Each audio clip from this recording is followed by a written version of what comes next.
She thought the Duke hired her to cook until his daughter whispered, "I picked you to be my mommy." The kitchen maid's knuckles were white against her traveling bag when the child's whisper stopped her heart. "I picked you to be my mommy." Clara Finch had come to Greymere Hall expecting flour and wages, nothing more. She had survived London's cruelest kitchens, dodged wandering hands, and learned that safety meant invisibility. But 7-year-old Poppy Wetherby had other plans, and her father, the grief-stricken Duke of Greymere, was about to learn that some storms arrive in aprons, carrying soup spoons instead of swords. Hello, lovely. If you're enjoying this tale of unexpected families and second chances, I'd be grateful for a like or subscribe. It helps me bring you more stories of courage, healing, and love that defies expectations. Tell me in the comments, have you ever met someone who changed your life in a single moment? I read every note. 1. Clara's boots crunched on the gravel drive of Greymere Hall, and she forced her shoulders straight despite the weight of everything she carried. The house loomed ahead, all grey stone and shuttered windows, looking exactly like what it was, a place where joy had died and nobody had bothered to bury it properly. She was here for one reason. Work. Decent wages, a clean kitchen, and absolutely no drama. After 18 months of dodging entitled sons and cruel accusations in London's finest households, Clara wanted only to cook, earn her keep, and disappear into the routine of chopping vegetables and kneading bread. The staff entrance led to a stone corridor that smelled of lye soap and old wood.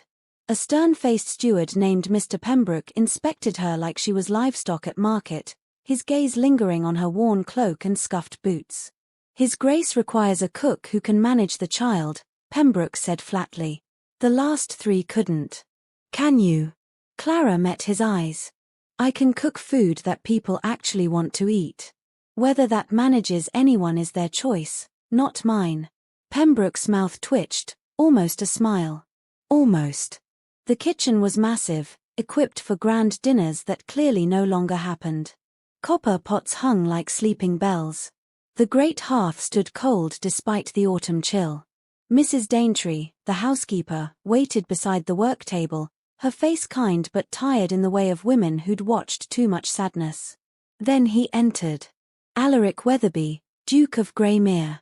Clara had expected arrogance, the usual aristocratic distance. Instead, she saw exhaustion. He was perhaps 35, tall and well-formed, but he moved like a man carrying stones in his pockets. His dark hair needed cutting. His cravat was slightly crooked. His eyes held the particular emptiness of someone who'd stopped believing in tomorrow. "Miss Finch." His voice was quiet, controlled. "Mrs. Daintree speaks highly of your references. I have one question. Can you cook something my daughter will actually eat?" The rawness in that question caught Clara off guard. This wasn't about impressing guests or displaying culinary skill. This was about a father watching his child fade away, one refused meal at a time. "I can try, Your Grace," Clara said. "What does she like?" "I don't know anymore." The admission seemed to cost him. "Nothing elaborate. She pushes away anything fancy. My late wife used to." He stopped. Swallowed. Started again. "Simple foods. Comforting ones." Clara nodded, already moving toward the larder. She found chicken, lemons, fresh herbs, good butter. Within 20 minutes, she had a pot of lemon chicken broth simmering, filling the kitchen with the kind of warmth that couldn't be faked. She shaped small dumplings, light as clouds, and set them to poach. The Duke watched in silence, and Clara pretended not to notice the way his hands gripped the table edge. A sound at the doorway made them both turn. The child was tiny for 7, all dark curls and enormous grey eyes that seemed to see too much. She wore a simple dress, not the elaborate confections wealthy children usually suffered through. She moved cautiously, like someone who'd learned that good things vanished if you grabbed too quickly. "Poppy." The Duke's voice gentled completely. "Come meet Miss Finch. She's made you something." Clara ladled broth into a simple bowl, added 3 dumplings, and carried it to the small table by the hearth. She didn't crouch or speak in the sing-song voice adults used with children. She simply set it down and stepped back. "It's hot," Clara said. "Give it a moment." Poppy approached like a cat considering a new person. Saturday. She lifted the spoon with surprising grace. She tasted one careful mouthful. Clara watched the child's face transform, surprise giving way to something like relief. Poppy took another spoonful, then another. Then she set down her spoon and looked directly at Clara with those two old eyes. "I picked you to be my mommy." The words landed like a gunshot in the quiet kitchen. A ladle clattered against the stone floor. Mrs. Daintree gasped. The Duke's face went white, then red with mortification. "Poppy." His voice was strangled. "You cannot say such things." But the child's gaze never left Clara's face, and Clara felt the ground shift beneath her feet. This wasn't childish fancy. This was a 7-year-old who'd been planning something, waiting for the right person to walk through the door. Clara's first instinct was to run.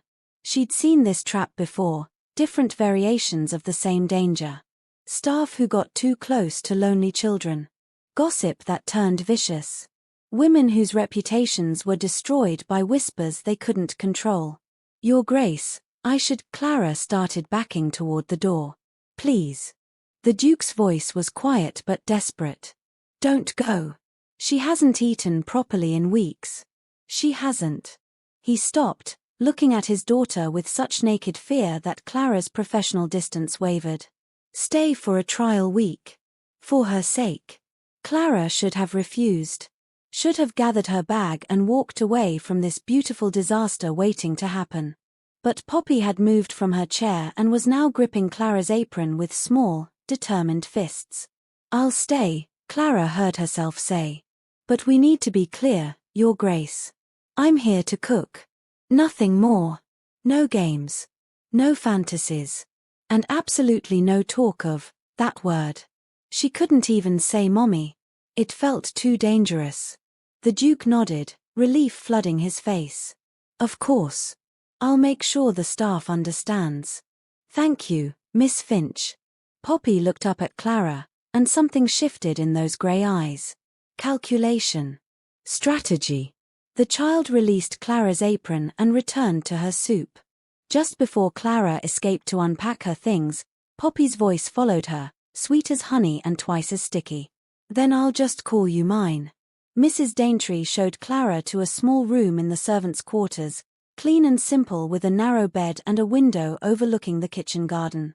After the housekeeper left, Clara sat on the bed and pressed her hands to her face. What had she just agreed to?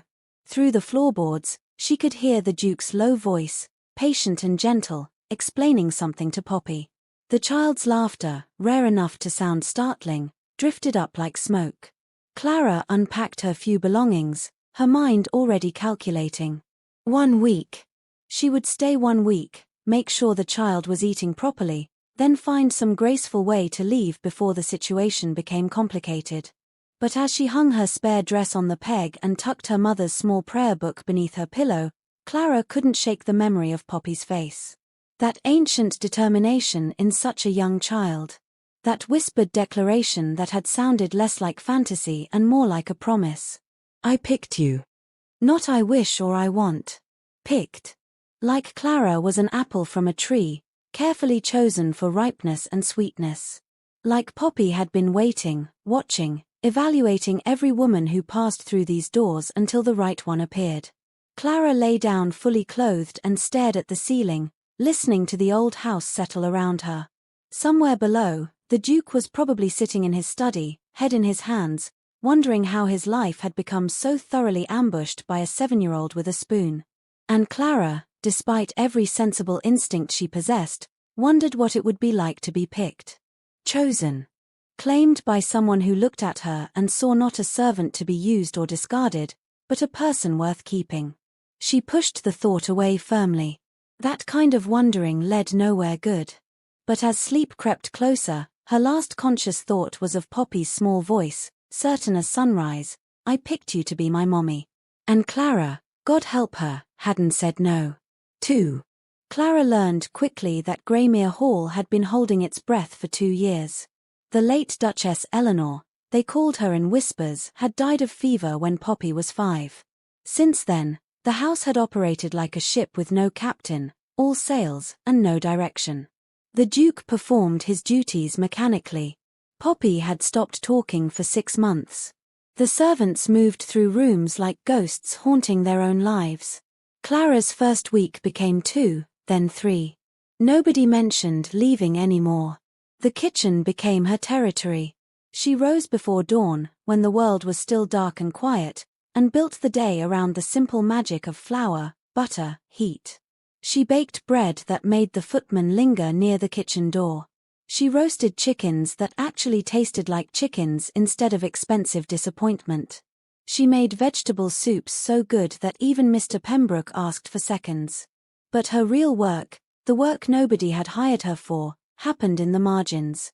Poppy began appearing at odd hours, accidentally forgetting her favorite ribbon on the kitchen counter, requesting extra biscuits for her dolls, insisting that her father must personally taste everything for poison, which meant the Duke found himself in the kitchen far more often than dignity suggested.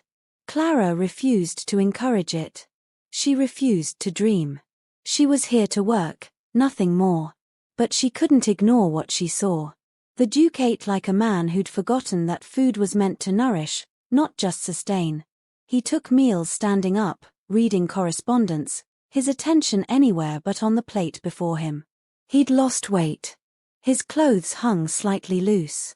And Poppy watched him with the terrible awareness of a child trying to keep a parent alive through sheer force of will. One morning, Clara was rolling out pastry dough when small hands appeared on the table edge. "Can I help?" Poppy asked. Clara considered refusing. Keeping distance was safer.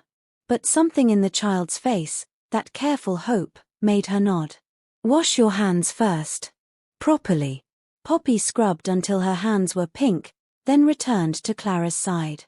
Clara handed her a small piece of dough and showed her how to knead, push and fold, working the butter in gently. They worked in comfortable silence until the Duke appeared in the doorway, drawn by the unusual sound of his daughter's laughter. Poppy had accidentally stuck dough to her nose. "Poppy." His voice held gentle reproof. "You're disturbing Miss Finch's work." "She's helping," Clara said. "Good help is always welcome." The Duke hesitated, and Clara recognized the expression. He wanted to join them but didn't know how. Didn't believe he was allowed to exist in spaces of simple joy. "Your Grace," Clara said, not looking up from her pastry, "this dough needs 2 people to turn it properly. Unless you'd prefer I burn breakfast trying to manage alone." It was a lie. She could manage fine. But it was also permission. The Duke moved to the table slowly, like a man approaching a wild animal. Clara positioned him opposite her, showed him how to press and fold. Within minutes, he was covered in flour. His expensive coat was dusted white. A smudge marked his jaw. He looked ridiculous. He looked human. He looked happy. Poppy giggled, actually giggled, at the sight of her formal father turned into a flower ghost. The Duke met Clara's eyes over his daughter's head, and something passed between them. Gratitude, maybe. Or recognition. 2 people who understood that healing happened in small moments, not grand gestures. "I'm terrible at this," the Duke admitted, examining his flower-covered hands. "Spectacularly terrible," Clara agreed. "Truly impressive in your incompetence, Your Grace." Poppy dissolved into giggles. The Duke's mouth twitched into an actual smile, the first Clara had seen. After that, the kitchen visits became routine. The Duke would appear at odd hours, offering to help, mostly making things worse in ways that were somehow endearing. He couldn't dice vegetables evenly. He burned toast. He once added salt instead of sugar to a cake batter and didn't realize until Poppy spat out her first bite. But he laughed. And his daughter, seeing him laugh, bloomed like a flower finally turned toward the sun. The staff noticed. Some approved. Others whispered concerns about propriety and forgetting one's place. Clara ignored them all and focused on her work. But late one afternoon, she overheard something that stopped her cold. She was in the still room, organizing herbs, when Poppy's voice drifted through the partially open door. The child was in the corridor, talking to her doll in that serious way children did when working through big feelings. "If he smiles again tomorrow, I'll keep her," Poppy whispered. "If he eats a whole meal. If he stops looking sad when he thinks I'm not watching. Then I'll know it's working, and I'll keep her forever." Clara's breath caught. This wasn't innocent fantasy. This was a 7-year-old running a careful campaign to heal her father by bringing joy back into the house. And Clara was the instrument of that campaign, whether she'd agreed to it or not. The realization terrified her. Because it meant Poppy had been planning this from the moment Clara arrived. Watching. Testing. Measuring results. "I picked you. Not randomly. Strategically." Clara leaned against the still-room wall, suddenly exhausted. She'd been so careful to protect herself, to maintain distance, to avoid becoming the story that servants whispered about. But Poppy had outmaneuvered her with nothing but soup, flour, and a child's ruthless clarity about what her family needed. That night, Clara couldn't sleep. She rose after midnight and went down to the kitchen, seeking the comfort of familiar space. She found the Duke there, standing at the counter in his shirt sleeves, eating cold pie directly from the dish with a fork. He froze when he saw her, guilty as a child caught stealing sweets. "Miss Finch. I didn't mean to, I was just," he set down the fork. "I'll go. Your Grace." Clara's voice was quiet. "You don't need to eat standing over a sink like you don't deserve a plate." Something in his face crumpled slightly, then carefully rebuilt itself. "My daughter likes you." Clara moved to the hearth, stirring the banked coals back to life. "Your daughter likes anyone who doesn't vanish." The words hung between them, honest and sharp. The Duke stood very still. "Is that what I've done?" His voice was rough. "Vanished? You're here," Clara said. "But you're not present. There's a difference." She shouldn't speak this way to a duke. Should remember her place, her position, her complete lack of right to opinions about his life. But exhaustion and truth had their own authority. "She died in the spring," the Duke said suddenly. "Eleanor. 2 years and 4 months ago. I keep thinking I should feel better by now. Less absent. But every time I start to feel something that isn't grief, I feel like I'm betraying her memory." Clara turned to face him. "Your daughter needs a father who can eat a meal at a table. Who can smile without guilt. Who can exist in the present instead of living in a grave." The Duke flinched, but he didn't deny it. "I don't know how," he said simply. "I know." Clara's voice gentled. "But you're trying. The flour. The burned toast. The terrible vegetable chopping. You're trying." That's what she sees.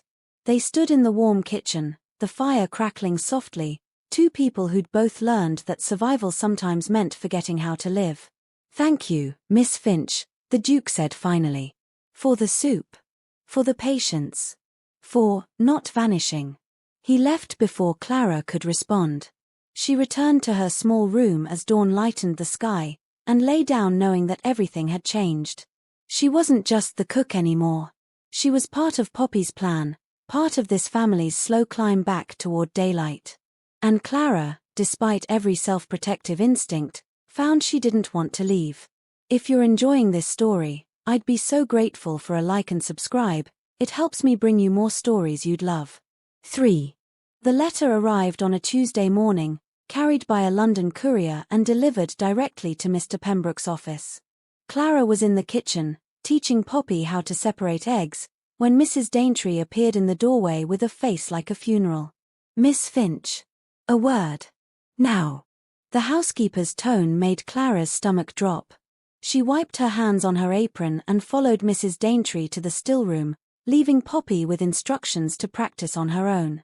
Mr. Pembroke stood waiting, his expression carved from ice. In his hands was a single sheet of expensive paper. "This," he said without preamble, "is from Lord Ashton's London household. Your previous employment." Clara's blood turned cold. She knew, before he spoke another word, exactly what that letter contained. "They report missing silver," Pembroke continued, his voice flat with judgment. Specifically, a Georgian tea service. They also include a warning about your character, stating you are not respectable and suggesting you left under questionable circumstances. The words were careful, but their meaning was poison. Missing silver plus questionable circumstances meant only one thing in the careful language of aristocratic households: theft and sexual impropriety. Clara forced herself to breathe. "May I see it?" Pembroke handed her the letter. She read it twice, her hands remarkably steady considering her entire life was disintegrating. Lord Ashton's steward had written with vicious precision. The missing silver. Clara's sudden departure. A delicate suggestion that she'd been overly familiar with male staff members. A warning to all future employers to verify character thoroughly. Every word was a lie. But every word would also be believed, because this was how power worked. Men accused, women suffered, and reputation was a weapon that never required proof. "I want her gone," Pembroke said to Mrs. Daintree. "Today. We cannot risk scandal touching His Grace's household." "Thomas," Mrs. Daintree's voice held warning. "Let's not be hasty." "Hasty?" Pembroke's face reddened. "She's been here 3 months, making herself essential to the child, working her way into the Duke's good graces. This is exactly how these situations develop. I won't have His Grace made a fool." Clara felt the familiar sick weight of helplessness. This was London again. This was every kitchen where powerful men decided truth didn't matter if lies served them better. "I'll pack my things," she said quietly. Dignity was all she had left. "Clara, wait." Mrs. Daintree gripped her arm. "Tell us what really happened." "It doesn't matter what really happened." Clara's voice was flat. "Nobody believes the cook over the Lord's son." "Try us," a new voice said from the doorway. The Duke stood in the still room entrance, his face unreadable. How long had he been there? How much had he heard? "Your Grace." Pembroke straightened. "This is a household matter. I'm handling. You're dismissing my daughter's cook based on accusations from a London household." The Duke's voice was quiet, but something in it made Pembroke step back. "I'd like to hear Miss Finch's account before decisions are made." "Alone." Pembroke looked like he'd swallowed glass. "Your Grace, that's hardly proper." "Mrs. Daintree will remain," the Duke said. "But you're dismissed, Pembroke. Close the door on your way out." The steward left, and his fury was a living thing. The Duke moved to the table and sat, gesturing for Clara to do the same. Mrs. Daintree stationed herself by the door, a silent witness. "Tell me," the Duke said simply. Clara's throat felt tight. She'd never told anyone the full story. What was the point? Working women had no credibility against aristocratic sons. But something in the Duke's face, that careful attention, made her try. "Lord Ashton's son came home from Oxford for the summer," she began. "Arthur. He was 19. He decided he liked watching me work in the kitchen." The Duke's expression didn't change, but his hands curled into fists on the table. "At first, it was just looking. Then comments. Then he started finding excuses to be alone with me. One afternoon, he cornered me in the larder." Clara kept her voice steady. "Professional. Like she was describing weather. He said I should be grateful for the attention.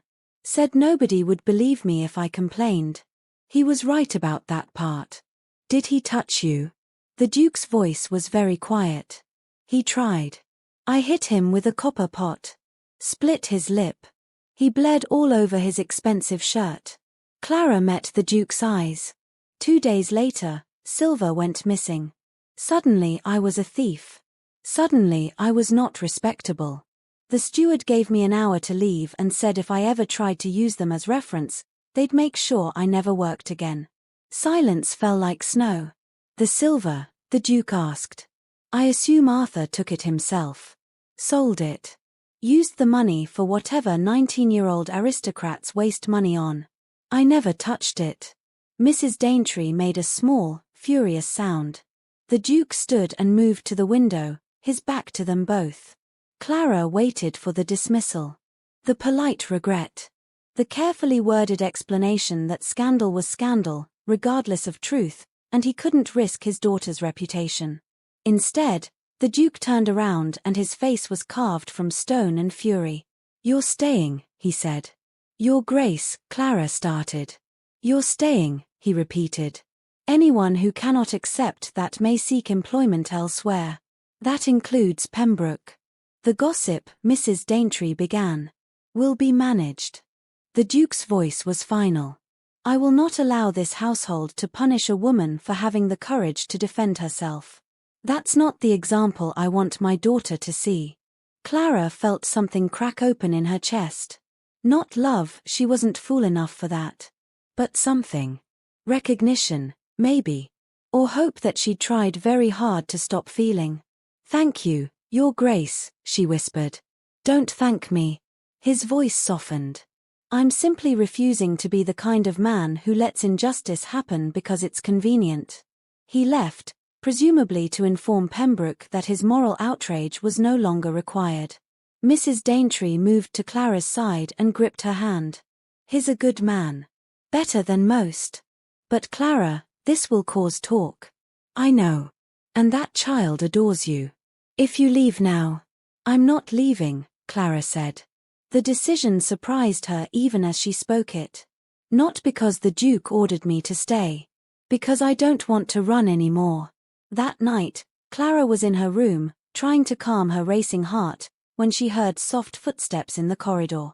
Her door opened without knocking, something only one person in this house would dare. Poppy stood in the doorway in her nightgown, bare feet on the cold floor. "I heard," the child said. "I was listening at the door. They want to send you away." Clara patted the narrow bed. Poppy climbed up and curled against her side, small and warm and trembling slightly. "I'm not going anywhere," Clara said. "Promise." Poppy's voice was so small. People always promise and then they leave anyway. Clara thought about lying. About making easy promises that might not hold. But this child had already survived too many broken promises. "I can't promise forever," Clara said honestly. "Nobody can. But I promise I won't leave without telling you why. I promise I'll fight to stay." "Is that enough?" Poppy considered this with her usual unsettling seriousness. Then she whispered, so quietly Clara almost missed it. "Don't let them send you away like Mama." Clara went very still. The word Mama had been a locked room in this house. Nobody spoke about the late Duchess. Nobody mentioned her name. The grief was too raw, too present. "Your Mama didn't choose to leave," Clara said carefully. "She got sick. That's different from people choosing to go away. But she left." Poppy's voice cracked. "She left and Papa stopped laughing and everything got cold and quiet and nobody talks about her because it makes Papa sad. So I don't talk about her either. But I remember." Clara held the child closer, this small girl who'd been carrying adult grief for 2 years. "You can talk about her," Clara whispered. "Remembering people we love isn't sad. It's how we keep them real." Poppy cried then, finally, great shuddering sobs that seemed too big for her small body. Clara held her through it, rocking slightly, the way her own mother had once held her when the world felt too sharp. Eventually, Poppy's tears slowed. She didn't pull away. "I picked you," she whispered against Clara's shoulder, "because you smiled at me like I wasn't broken. And because when I said that thing about being my mommy, you didn't lie and say you would be. You told the truth. People who tell the truth stay longer." Clara's heart broke and mended in the same moment. "I'm here," she said. "For as long as they'll let me be." Poppy fell asleep against her shoulder. Clara carried her back to the nursery, tucked her into bed, and stood watching the child's peaceful face in the moonlight. Tomorrow, the real battle would begin. Pembroke would gossip. Lady Augusta, the Duke's mother, would eventually hear about the unsuitable cook. Society would sharpen its knives. But tonight, a child slept soundly. And a man who'd forgotten how to live had defended a woman with nothing to recommend her except truth. Clara returned to her own room and lay in the darkness, counting heartbeats, preparing for war. 4. Lady Augusta Wetherby arrived at Greymere Hall like winter arriving early, beautiful, cold, and utterly convinced of her own necessity. The Duke's mother was 60, elegant as a blade, with silver hair dressed in the latest London fashion and a smile that never quite reached her eyes. She swept into the entrance hall trailing maids and trunks and the unmistakable scent of expensive perfume. Clara, observing from the kitchen doorway as servants rushed to accommodate the sudden arrival, felt her stomach sink. The Dowager Duchess, Mrs. Daintree murmured beside her, has excellent timing and terrible intentions. She's here about you. How do you know? Because she wasn't expected until Christmas. When Lady Augusta travels 3 months early, someone is being managed. The household transformed overnight. Lady Augusta had come for a small house party, 12 guests, nothing elaborate, just a quiet gathering to restore normalcy to Greymere Hall. Which meant, Clara learned from kitchen gossip, pushing a suitable widow toward the Duke. Lady Selina March arrived 2 days later, beautiful, aristocratic, appropriately somber but not excessively grieving. She was everything a second Duchess should be: wealthy family, impeccable bloodlines, no inconvenient opinions. She was also, Clara noted from her kitchen exile, completely wrong for the Duke. Lady Selina spoke to him like he was a nervous horse to be gentled. She complimented the house without seeing it. She smiled at Poppy with the distant affection of someone who liked children in theory but found them exhausting in practice. Poppy hated her on sight. She smells like flowers dyed in a bottle, Poppy announced at breakfast, loudly enough for the entire dining room to hear. Lady Augusta's smile went rigid. The Duke looked like he wanted the floor to open beneath him. Lady Selina laughed, but it was the careful laugh of someone performing graciousness. Children are so charmingly honest. I'm not being charming, Poppy said. I'm being true. Clara, serving from the sideboard, barely managed not to smile. The house party became an exercise in careful warfare. Lady Augusta orchestrated events designed to showcase Lady Selina's suitability. Morning walks in the garden. Afternoon reading in the library.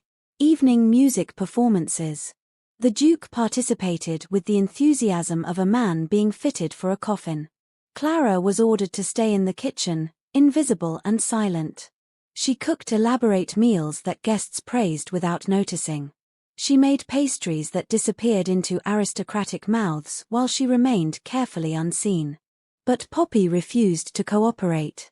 The child appeared in drawing rooms at inappropriate moments.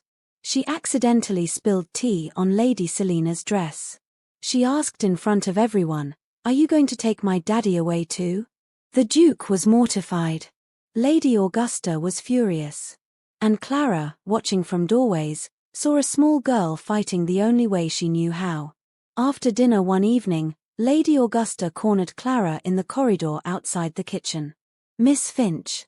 The dowager's voice was ice wrapped in silk. "We need to speak plainly." Clara curtsied. "Your Grace. You've been encouraging my granddaughter's fantasies. Making yourself essential. Working your way into my son's good graces with soup and sympathy." Lady Augusta's eyes were calculating. "I won't insult your intelligence by pretending I don't know exactly what you're doing. I'm cooking, Your Grace. That's what I was hired to do. You're angling for a position that will never be yours. My son may be lonely, but he's not foolish enough to throw away his family's reputation on a kitchen woman." Clara felt something cold settle in her chest. Not fear. Anger. "I'm not angling for anything," she said quietly. "And if you're concerned about your granddaughter's well-being, perhaps you should ask why she's fantasizing about new mothers in the first place." Lady Augusta's face went pale with fury. "You will leave Greymere Hall immediately after this house party concludes.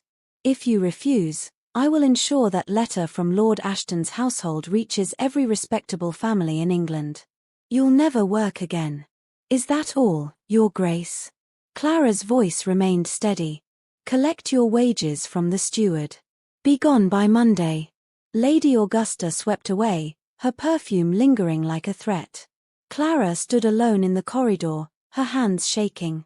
Not with fear.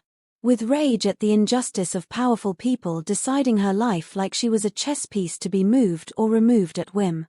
She would leave. Not because Lady Augusta ordered it, but because staying would destroy the Duke's reputation and traumatize Poppy further. Sometimes survival meant retreat. She packed that night by candlelight, her few belongings fitting easily into her traveling bag. Tomorrow was Sunday. She would leave early Monday morning, before Poppy woke, before she could see the child's face break with another abandonment. But the next afternoon, everything changed. The house party guests went for a garden stroll, and Poppy disappeared. At first, nobody worried. The grounds were safe. The child often wandered. But 15 minutes became 30, then an hour, and panic began to build. Poppy. The Duke's voice carried across the lawn, strained with fear. Servants scattered to search. Guests stood in awkward clusters, uncertain how to help. Lady Selina fluttered uselessly. Lady Augusta organized search parties with military precision. Clara knew immediately where the child had gone. The old summer house at the edge of the garden, nearly hidden by overgrown roses. Poppy had shown it to Clara weeks ago, whispered that it was her thinking place where nobody bothered her. Clara ran. She found Poppy curled on the dusty floor, knees pulled to chest, trying very hard not to cry. The child looked up when the door creaked. "I heard grandmother talking," Poppy whispered. "She's sending you away. She said you're not good enough. She said Papa would forget about you." Clara's heart broke cleanly. She knelt on the dusty floor and pulled the child close. "Sometimes grown-ups have to leave," Clara said gently. "Not because we want to, but because staying would hurt people we care about." "That's stupid." Poppy's voice was fierce.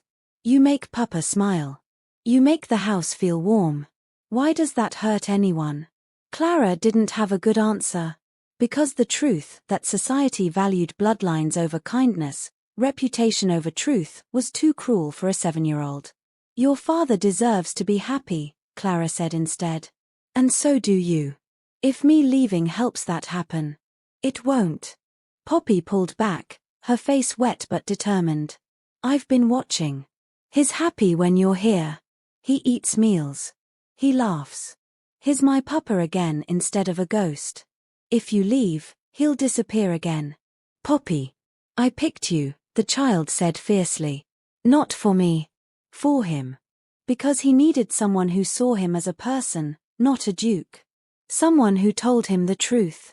Someone who made him remember he was alive." Clara heard footsteps outside. The Duke burst through the door, his face wild with relief and fear. "Poppy.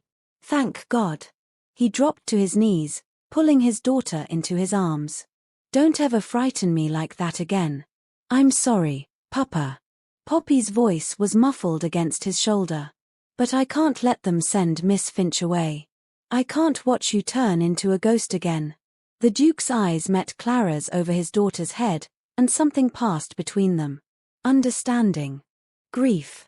And something else, something Clara was afraid to name. "Come back to the house," the Duke said gently to Poppy. "We'll sort this out. Promise?" Poppy demanded. "Promise you won't let grandmother win?" The Duke was quiet for a moment. Then he said, very clearly, "I promise." They walked back to the house together, Poppy between them holding both their hands. The guests watched from the terrace with varying expressions of curiosity, judgment, and calculation. Lady Augusta stood at the entrance, her face carved from marble. "Alaric. A word. Now." The Duke passed Poppy to Clara. "Take her inside. Make her something warm to drink." Clara led the child away, but they could hear raised voices from the Duke's study. Lady Augusta's fury. The Duke's quiet, implacable refusal. Reputation, scandal, unsuitable. "My household, my decision, she stays." The door opened. Lady Augusta emerged, her face white with rage. She swept past Clara without acknowledgement and went directly to Lady Selina. "We're leaving. Tomorrow morning. All of us." The guests scattered to pack. Clara stood in the hallway with Poppy, both of them waiting. The Duke appeared in the study doorway. His cravat was crooked. His hair was disheveled. He looked like a man who'd just fought a war in an afternoon. "Miss Finch. My study. Please." Clara's heart hammered. This was the dismissal. The gentle explanation that family came first, that society's judgment mattered, that she'd been a temporary comfort but nothing more. She followed him inside. He closed the door.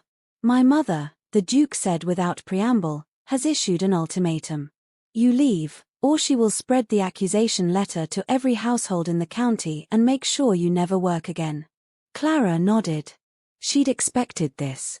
"I told her," the Duke continued, and now his voice was quiet but absolutely certain, "to spread it. And to write my name beneath it.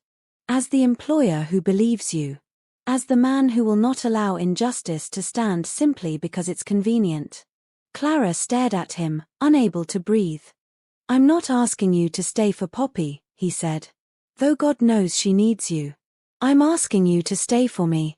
Because somewhere between the flour and the burned toast and the midnight kitchen conversations, I remembered how to be human.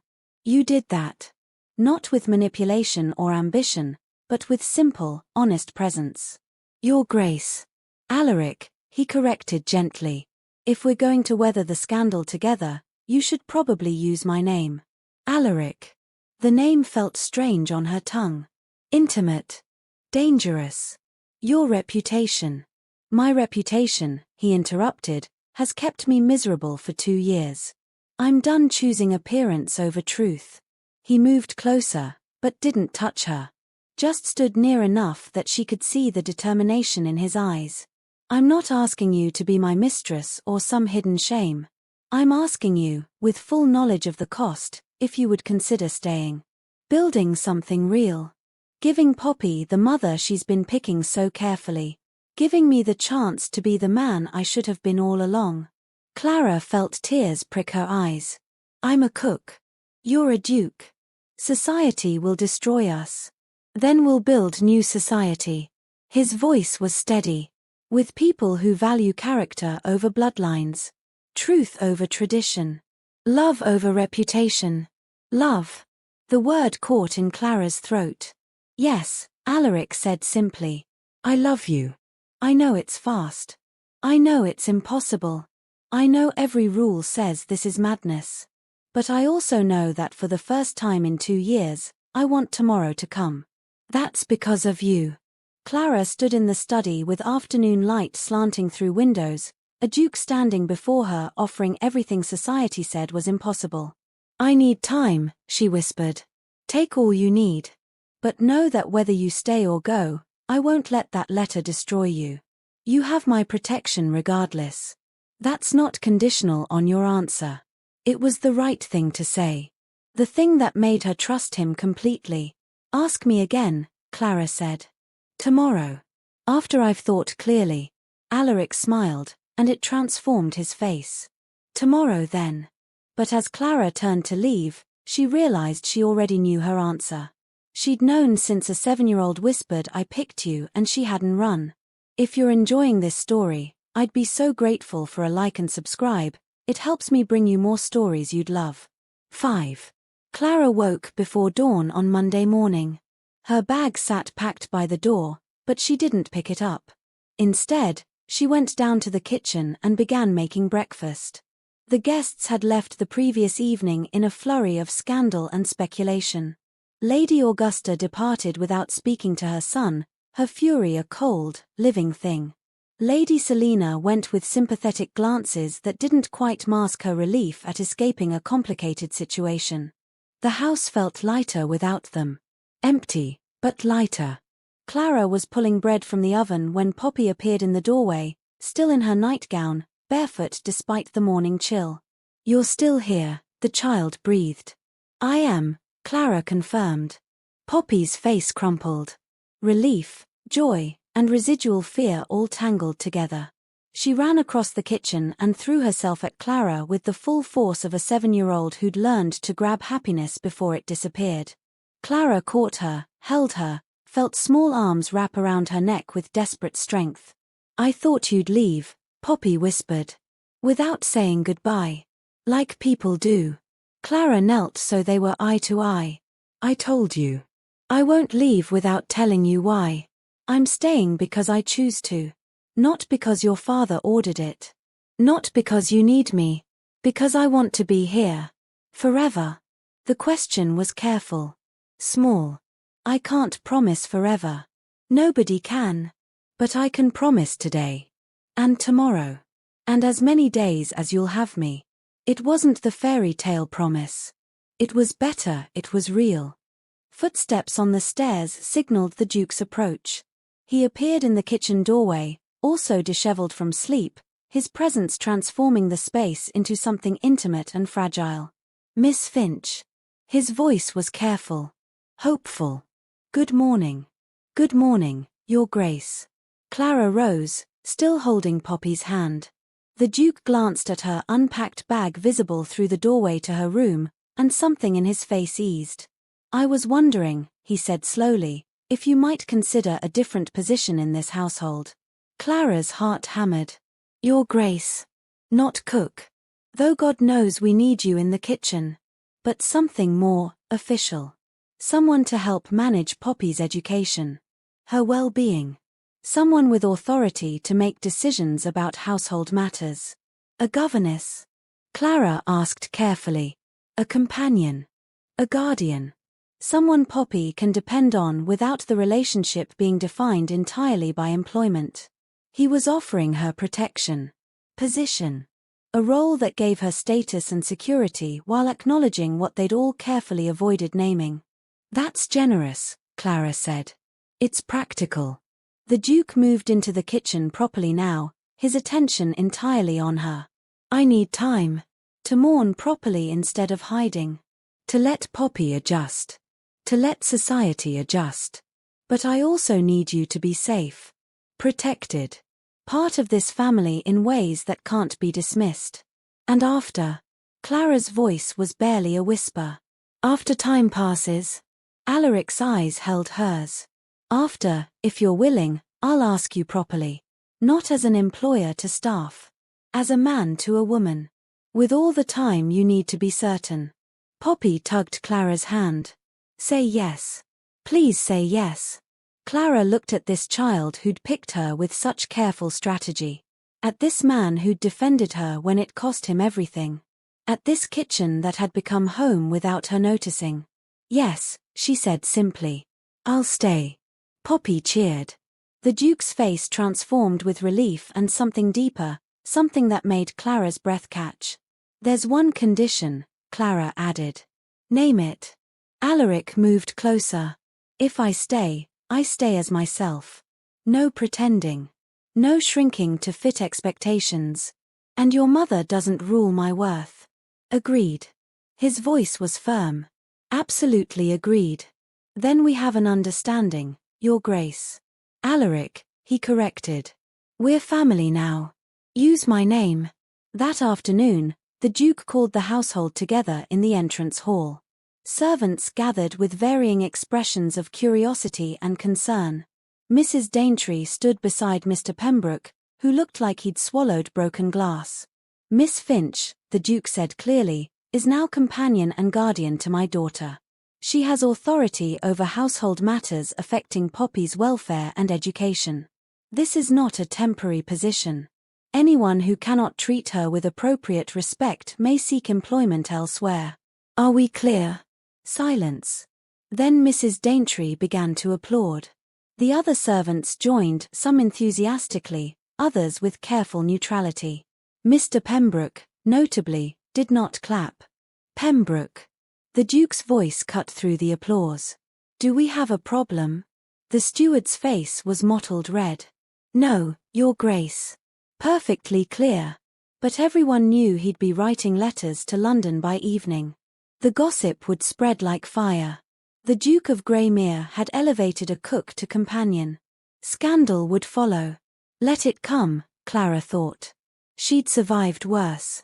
That evening, Clara found Poppy in the nursery, arranging her dolls in careful rows. They need to meet you properly, the child explained. As family. Clara sat on the floor, and Poppy introduced each doll with elaborate backstory and personality. It was normal. It was sweet. It was the most peaceful Clara had felt in years. "Thank you," Poppy said suddenly, interrupting her own doll narrative. "For what?" "For not pretending to be my mama just because I said that thing." Poppy's voice was serious. "For treating me like I was smart enough to understand true things." Clara's throat tightened. "You are smart. Sometimes too smart." "I know." Poppy grinned, and she looked like an ordinary 7-year-old for the first time since Clara had met her. "That's why I picked you. I knew you'd be honest." Later, after Poppy was asleep, Clara sat in her new room, larger, better furnished, with a window overlooking the garden, and wrote a letter to Mrs. Daintrey's sister in London. Not asking for work, but simply reconnecting with someone who'd once been kind. She'd spent so long running, hiding, protecting herself from risk. Now she was choosing to stay. To build something. To believe that sometimes courage was rewarded instead of punished. A knock at her door interrupted her writing. The Duke stood in the corridor, holding a small box. "I wanted to give you this," he said. It was Eleanor's. My late wife. Her mother's ring. Clara's breath caught. "Your Grace, Alaric, I can't." "Not as a proposal." "Not yet." "As a promise. That when the time is right, when we've both healed properly and Poppy's adjusted, I'll ask properly. And you'll have time to answer properly. But I want you to know my intentions are serious. Permanent. Real." Clara took the box with trembling hands. Inside was a simple gold band with a small sapphire, beautiful in its restraint. "Keep it safe," Alaric said. "For when we're ready." He left before she could respond. Clara sat alone with the ring, feeling its weight. Not just the metal, but the promise. The future it represented. Months passed. Lady Augusta wrote angry letters that the Duke answered with patient firmness. Some families cut ties. Others, surprisingly, reached out with quiet support. Lord Whitmore, who'd married a vicar's daughter 40 years ago, sent a note of encouragement. Lady Ashworth invited them to tea and told Clara she was refreshingly honest. Poppy flourished. She ate properly. She laughed daily. She started calling Clara by her first name instead of Miss Finch, which felt like a kind of adoption. The Duke changed. Slowly. He spent more time with Poppy. He laughed more. He stopped eating cold pie over sinks. He began to live instead of merely surviving. And Clara found herself part of a family she'd never imagined. Not through grand romance or dramatic rescue, but through the quiet daily work of showing up. Being present. Being honest. One morning, 6 months after the house party, Clara was teaching Poppy arithmetic in the morning room when the Duke appeared with a basket. "I've packed a picnic," he announced. "The 3 of us. The old summer house." Poppy cheered. Clara smiled. They walked together through the autumn garden, leaves crunching underfoot, the child running ahead, the adults walking close but not touching. At the summer house, now cleaned and made beautiful again, they spread a blanket and ate simple food. Bread, cheese, apples. Nothing elaborate. After they finished, Poppy excused herself to explore in that way children did when they sensed adults needed privacy. Alaric turned to Clara. "I have a question." "I'm listening." He pulled the ring box from his pocket. "It's been 6 months. Poppy's thriving. I've stopped haunting my own life. Society hasn't destroyed us. And I wake every morning grateful you're here." Clara's heart began to race. "Clara Finch," Alaric said quietly, holding the ring, "will you marry me? Not because Poppy picked you, though she has excellent taste. Not because it's convenient or socially acceptable, it's neither. But because somewhere between the soup and the flour and the midnight conversations, I fell in love with the woman you are. Your courage. Your honesty. Your refusal to shrink yourself to fit expectations." Clara looked at this man who'd defended her when it cost him everything. At the child hiding behind a tree, watching with barely contained hope. At the life they'd built through small choices and daily courage. Yes, Clara said. But on one condition. Name it. We marry in the village church. Simple ceremony. No grand society show. Just the people who actually matter. Alaric smiled. Perfect. They married 6 weeks later in Greymere's small church. Mrs. Daintree wept. Mr. Pembroke, surprisingly, stayed and even looked almost approving. Poppy served as flower girl and declared herself the best picker ever. Lady Augusta did not attend. Some bridges remained burned. But the villagers came. Lord Whitmore and his wife travelled 3 days to attend. Lady Ashworth sent a wedding gift and a note. Excellent work. Expect tea invitations. At the wedding breakfast, held in Greymere Hall's dining room, Poppy stood on a chair and announced, I didn't pick Clara to be my mommy. I picked her because she makes our house feel like home. Clara answered, her hand in Alaric's, then let's build one that lasts. And they did. Not perfectly. Some society doors stayed closed. But village doors opened. Clara started teaching cooking to girls from working families. The Duke relaxed into being the father Poppy needed instead of the aristocrat society demanded. Poppy grew up knowing love looked like honesty, courage, and choosing each other daily. Years later, when Poppy was grown and asked her mother what the secret was to their happiness, Clara said simply, your father chose truth over tradition. I chose courage over safety. And you, my darling, picked us both with the wisdom of someone who knew what love actually looked like. Not grand romance. Not fairy tale rescue. Just daily choosing. Honest presence. And the revolutionary act of building family from courage instead of expectation.